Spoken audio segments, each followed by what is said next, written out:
This was just so damn sad.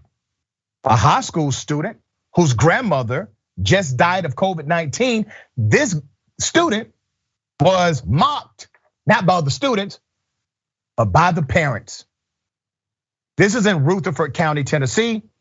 A student who advocated for a mask mandate before the school board shared a deeply personal story, but was interrupted, ridiculed, laughed at by anti-maskers.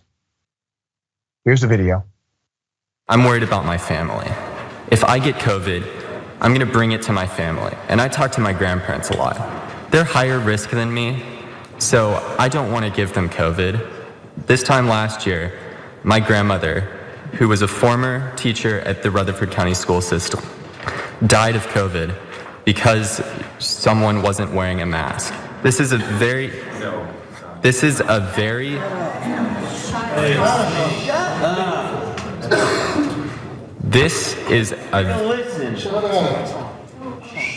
guys, we're here to act professional. Please, sir, go ahead. Thank you. This is an avoidable issue, and by not wearing masks in schools, it's irresponsible. We're killing people. This is not something that we should be doing for the education of our students. Thank you. It's amazing how the roles will switch, right? Like he sounds like a parent and then the parents sound like children. That's what Trump would do to you, okay? Let me give you some background to this. One board member expressed how ashamed the 7 members of the board felt, promising nothing like that would happen again.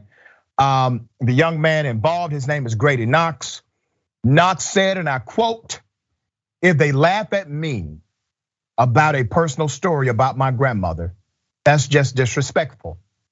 I feel so, I was shaking a little bit. I hope that they can see that there's people like me that want to see change and look past all of the hecklers. As long as I can get my message across, I don't really think it matters that what the crowd thinks of me. Overall, they're not the ones making the decisions for the school." That's an amazing young man. That's an amazing young brother right there. Amazing. Let's show a picture of this woman who was laughing and part of the anti-mask brigade. She's a registered nurse. Her name is Erica Casher. Ms. Casher is a frequent at the school board meetings, pretending as if she gives a damn about children. There was one right in front of you, Ms. Casher. You didn't care about that one. Knox gets the last laugh though, because on Thursday, the Rutherford County School Board has voted to require masks in schools. The young man won. Really a victory for everybody in the school system, becoming the latest Middle Tennessee district to institute a mask mandate. The mandate goes into effect on September 13th and will last until October 14th, and they will reevaluate at that point, okay? Also, Knox, according to the system, will be invited back for a formal apology. We will likely update when that apology comes. The mandate, which passed on a vote of 5-2, automatically terminates the countywide positivity rate tops below 10% or 3 consecutive weeks, okay? This is really interesting, but once again, the minority is loud. They are not the majority. That's not the majority sentiment. Parents are for mask. School teachers are for mask. The science says masks work. Dan, thoughts here?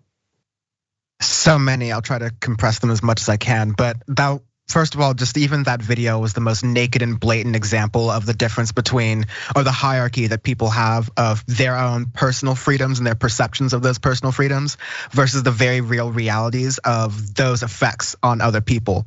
But people would love the ability to just not be able to drive or whatever, and not be able to drive without licenses, but we have to actually care about people and their like lives. So thankfully, at least it seems like Tennessee will be, this part of Tennessee will have at least a little bit of a mask mandate for a little bit of time to hopefully help things. Yeah, and listen, it's all a process, right? it's chess, not checkers. And when I say that, I mean you're looking for positioning, right? There's no final move here. You are continuing to move down the board, keep positioning. This young man has the right idea. He will be back during the next meeting. Glad that he's part of the advocacy community, even inside of his school system.